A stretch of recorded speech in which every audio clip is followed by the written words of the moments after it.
Bon, eh bien, bonjour tout le monde. Dans cette vidéo, je vais vous faire la solution de l'exercice 3.1.11. Donc, un exercice là, directement qui provient de la section 3.1 du livre de physique XXI mécanique. Euh, donc, le problème se lit comme suit, là, 3.1.11, donc un bloc tiré à angle prise 2.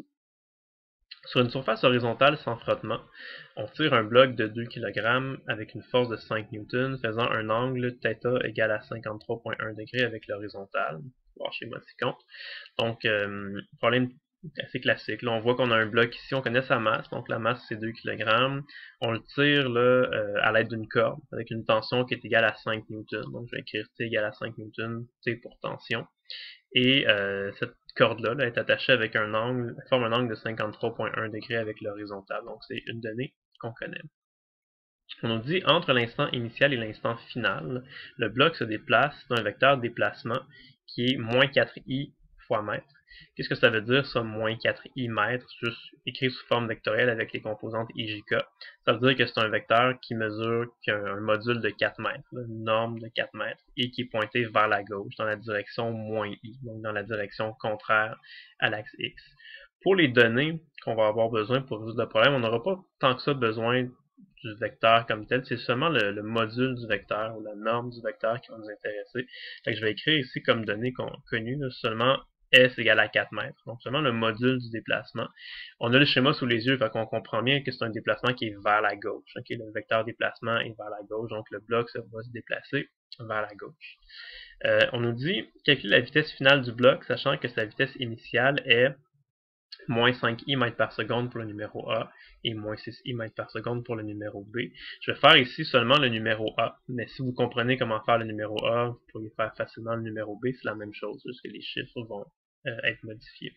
Encore une fois, la vitesse initiale, elle nous a donné sous forme de vecteur, le moins 5i mètres par seconde. Donc, on comprend que c'est une vitesse de 5 mètres par seconde qui pointe vers la gauche. Okay? Pour les calculs, vous allez voir, c'est seulement le module de la vitesse qui va être nécessaire pour nous. Donc, je vais écrire seulement ça en module, le VI égale à 5 mètres par seconde. Puis, ce qu'on cherche, c'est la vitesse finale. Okay?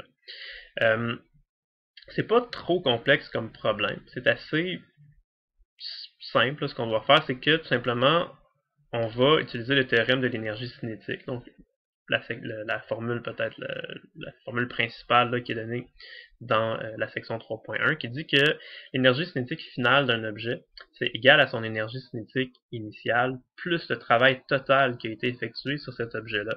Donc, concrètement, ça veut dire on a un objet dans une situation initiale, il y a une certaine vitesse initiale, donc il y a une certaine énergie cinétique initiale.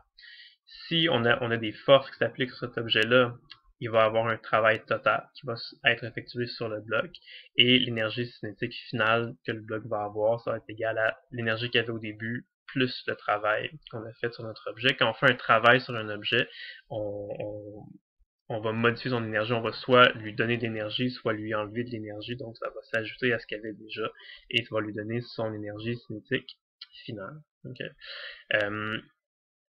On va, l'énergie cinétique, on sait c'est quoi la définition, là, c'est une demi-mv carré, c'est une équation de la section 3.1.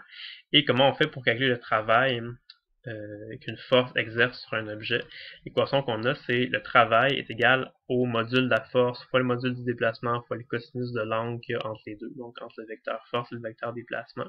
Fait à chaque fois qu'il y a une force qui s'applique sur un objet, la force peut effectuer un certain travail qu'on doit calculer ici. Okay. On va résoudre le problème, on va faire les calculs, tout ça, mais avant même de commencer à faire quelques calculs que ce soit, on peut réfléchir un petit peu. On peut essayer de voir, là, juste par intuition, qu'est-ce qui va se passer, là, qu'est-ce que ça va donner, là, en gros, comme réponse. Ben, c'est sûr que si on regarde la situation, on voit que le bloc se déplace vers la gauche, avec une vitesse initiale de 5 mètres par seconde. Puis nous, ce qu'on fait, là, c'est on accroche une corde ici, puis on vient tirer le bloc. On le tire, là, en diagonale vers la droite. Fait que, juste en regardant ça, là, si vous avez une bonne intuition, vous allez voir que quand on tire comme ça, qu'est-ce qu'on va faire? C'est qu'on va ralentir le bloc. On va avoir tendance à euh, le faire aller de moins en moins vite. Donc, en quelque part, là, sûrement que dans nos calculs, là, on s'attend, ou en tout cas, on va sûrement trouver qu'on a un travail négatif, okay? Parce qu'on va enlever de l'énergie, on va soutirer de l'énergie ou on va voler de l'énergie à notre bloc, là, si on peut dire ça. Fait qu'on s'attend à trouver une énergie cinétique finale qui va être plus petite que l'énergie cinétique initiale. Le bloc va ralentir. Fait que c'est pas mal certain là qu'on va trouver une vitesse finale qui va être plus petite que 5 mètres par seconde. Si on trouve une vitesse finale qui est plus grande que 5 mètres par seconde, ça veut dire que ça fonctionne pas puis qu'on s'est sûrement trompé. Fait que c'est bon de faire ça des fois, là, essayer de trouver un petit peu d'avance, là, avoir une intuition de ce à quoi on s'attend comme réponse finale. Okay. Pour les énergies cinétiques, c'est pas super compliqué. L'énergie cinétique initiale, on connaît la masse et la vitesse initiale, fait qu'on pourrait juste la calculer, ça va être un chiffre. L'énergie cinétique finale, on la connaît pas parce qu'on connaît pas la vitesse finale, mais c'est juste une demi fois la masse fois la vitesse finale au carré. Ce qui est un petit peu plus difficile dans ce problème-là, c'est de venir calculer le travail total qui s'effectue sur notre bloc. Pour calculer le travail total, il faut juste y aller méthodiquement. Faut pas sauter d'étape. Il faut juste développer une bonne stratégie là, de solution. C'est que pour trouver le travail total qui s'exerce sur le bloc, il faut penser à toutes les forces qui s'exercent sur le bloc. Il faut faire l'inventaire de toutes les forces, parce qu'à chaque fois qu'il y a une force qui agit sur un objet, ça se peut que cette force-là fasse un travail. Okay? Fait que c'est quoi les forces qui s'appliquent sur notre bloc? Il y en a plusieurs. Okay? Il y a premièrement la force de gravité qui va pointer vers le bas, toujours verticalement vers le bas. Il y a une force normale qui va s'exercer entre le bloc et le sol. En fait, le sol va pousser le bloc vers le haut avec une certaine force normale. Il y aurait pu avoir un certain frottement. Okay? S'il y avait eu du frottement là, entre le bloc puis le sol, on aurait eu par exemple un frottement cinétique qui aurait pointé vers la droite, parce que le bloc se déplace vers la gauche, donc ça aurait frotté là, sur le sol. Il y aurait eu une force de frottement cinétique vers la droite. Mais dans la question ici, c'est bien mentionné qu'il n'y a pas de frottement. Okay, c'est une surface sans frottement. Là. Fait qu'il n'y a pas de frottement entre le bloc et le sol, donc il n'y a pas de force de frottement. La seule autre force qu'il y a, c'est évidemment la force de tension. Hein. Le bloc est attaché ici avec une corde, donc il y a une force de tension qui pointe là, en diagonale comme ça. Fait que ce qui arrive, c'est que on a trois forces qui s'appliquent sur notre bloc, et chacune de ces forces-là pourrait exercer un travail sur le bloc. Ça ne veut pas dire qu'elles vont toutes faire un travail, mais il faut se poser la question, faut le calculer. Okay. Donc on peut dire que le travail total, ça va être égal à la somme de trois termes. Ça va être le travail qui est effectué par la force de gravité, plus le travail qui est effectué par la force normale, plus le travail qui est effectué par la force de tension. Fait qu'on a trois termes à calculer comme ça. La somme de ces trois travaux-là va être égale au travail total. Comment on fait pour calculer le travail qui est exercé par une force?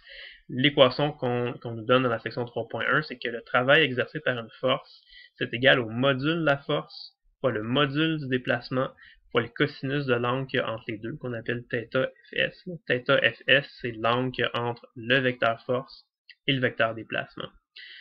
Si on essaie de calculer le travail qui est fait par la force de gravité ou le travail qui est fait par la force normale, on va se rendre compte que ça va être un travail qui est égal à 0. Pourquoi? Parce que, par exemple, pour la force normale, l'angle qu'il y a entre la force de gravité, l'angle qu'il y a entre la force de gravité et notre vecteur déplacement, c'est un angle de 90 degrés. Hein, les deux sont perpendiculaires l'un à l'autre. Si on essaie de faire les calculs, là, quand on va arriver pour calculer ça ici, on va calculer cos de 90 degrés. Cos de 90 degrés, ça vaut 0. Fait que peu importe la valeur de la force que vous avez, peu importe la valeur du déplacement que vous avez, si les deux sont à 90 degrés l'un de l'autre, cos 90 degrés, ça donne 0. Fait que ça va arriver pour le travail fait par la force de gravité, ça va être 0. Le travail fait par la force normale, même chose, parce que la force normale, elle pointe vers le haut, puis le déplacement, il est vers la droite, donc horizontal, vertical, c'est 90 degrés, cos 90 degrés, ça donne 0. Donc, ni la gravité, ni la normale ne fait de travail dans cette situation-là. Vu qu'elles font un travail 0, ça veut dire qu'elles ne vont pas contribuer à ni augmenter ni diminuer la vitesse du bloc. Elles ne vont pas vraiment avoir d'effet sur sa vitesse. Okay. La seule force qui va faire un travail, là, qui va avoir véritablement un effet sur la vitesse, c'est la force de tension. Puis comment on fait pour calculer le travail exercé par la force de tension? On applique notre formule. C'est le module de la force, donc le module de la force de tension, fois le module du déplacement, fois le cosinus de l'angle qu'il y a entre les deux, là, que j'ai appelé ici θ ts, l'angle qu'il y a entre le vecteur tension et le vecteur déplacement. La tension puis le déplacement, ça c'est uniquement des modules. Okay? Fait qu'on met pas de positif ou de négatif, c'est juste des modules, fait que c'est toujours du positif. Ce Ce qui est un peu plus difficile, c'est trouver l'angle ici. Donc l'angle θ/ts, c'est quoi cet angle-là? C'est l'angle qu'il y a entre notre vecteur tension et notre vecteur déplacement. Fait que si on le redessine, ça ressemble à ça. Notre vecteur tension pointe vers le haut à droite, notre vecteur déplacement pointe vers la gauche. On nous donnait dans la question là, que l'angle entre l'horizontale et la tension, c'était l'angle θ là, qui valait 53,1 degrés. C'est pas cet angle-là qu'on veut. C'est pas cet angle-là qu'on a besoin. Nous, on veut l'angle θ/ts. Donc, on veut l'angle qu'il y a entre le vecteur tension et le vecteur déplacement. Donc, c'est cet angle-là ici qu'on cherche. Okay. Cet angle-là, ça va tout simplement être 180 degrés moins l'angle θ. Donc, 180 degrés moins notre angle de 51,3 degrés qui donne 126,9 degrés. Donc, là, on peut calculer. Donc, le module de la tension, c'était 5 newtons. Le module du déplacement, c'était 4 mètres. C'est des informations qu'on connaissait. Puis, notre angle θ/ts, c'est 126,9 degrés. Quand on va calculer ça, c'est là qu'on va se rendre compte que ça nous donne un travail qui est négatif. Pourquoi? Parce que ici on a un angle qui est un angle entre 90 degrés et 180 degrés, puis le cos d'un angle entre 90 et 180, ça donne un négatif. Okay? Donc on obtient effectivement un travail total qui est négatif. Si on a un travail qui est négatif, ça veut dire que tout ça, là, ce qui va se passer, c'est que ça va enlever de l'énergie au bloc. Donc, ça va diminuer son énergie cinétique. Ça va le faire aller de moins en moins vite. Okay. Fait que c'est ça l'affaire qui est importante, c'est que quand vous appliquez cette formule-là, là, c'est pas vous qui mettez des chiffres positifs ou négatifs. Là. Le module de la force, c'est un module, c'est tout le temps positif. Le module du déplacement, c'est tout le temps positif aussi. C'est l'angle qui va vous donner votre signe. Si vous avez un angle qui est aigu, un angle qui est entre 0 et 90 degrés, ça va donner un chiffre positif. Mais si vous avez un angle qui est plus grand que 90 degrés, là, entre 90 et 180, c'est là que ça va vous sortir un chiffre négatif. Fait que c'est vraiment juste en faisant vos calculs qu'un chiffre négatif va apparaître parfois. C'est pas vous qui allez dire « Ah ouais, ok, ça va être négatif », c'est vraiment le calcul qui va vous le donner. Il faut juste que vous vous assuriez de mettre le bon angle ici dans votre équation et le signe va apparaître tout seul quand vous allez faire les calculs. C'est ça la partie difficile du problème, de calculer correctement le travail total. Une fois qu'on a calculé ça, c'est relativement simple, parce que si on regarde ce qu'on avait ici, maintenant qu'on a calculé notre travail total, on a juste à appliquer le théorème de l'énergie cinétique, et on remplace. Donc on sait que l'énergie cinétique, c'est 1/2 mv², donc l'énergie cinétique finale, l'énergie cinétique initiale, puis le travail total. On remplace les chiffres qu'on connaît. On connaît tout sauf la vitesse finale. La masse, on la connaît, c'est 2 kg. La vitesse initiale, c'est 5 mètres par seconde. Le travail total qu'on vient de calculer, c'est moins 12 joules, donc un travail qui est négatif. C'est une équation avec une seule inconnue. Donc avec ça, on peut aller trouver la valeur de VF. Si on calcule, ça nous donne VF est égal à 3,61 mètres par seconde. Okay. C'est une vitesse qui est plus petite que 5 mètres par seconde, comme on avait déduit tout à l'heure, donc tout est normal. Pour donner la réponse vraiment finale, là, on demandait de trouver la vitesse finale, donc on voulait l'écrire sous forme vectorielle. Et fait que c'est la vitesse, c'est 3,61 mètres par seconde, mais le bloc va se déplacer vers la gauche. Fait que si on veut l'écrire correctement là, sous forme de vecteur, on pourrait dire que le vecteur vitesse finale va être égal à moins 3,61 mètres par seconde. Donc 3,61 mètres par seconde qui pointe vers la gauche. Okay, c'est ça la réponse finale pour le numéro A. Je fais pas le numéro B. Le numéro B, c'est très simple aussi. C'est juste que la vitesse initiale du bloc, c'est pas 5 mètres par seconde, c'est 6 mètres par seconde. Ça changerait pas le travail qui est fait sur le bloc. Ce serait vraiment la même chose, juste en changeant le 5 ici par un 6. Donc voilà pour la solution de l'exercice 3.1.11. Donc voilà, à la prochaine.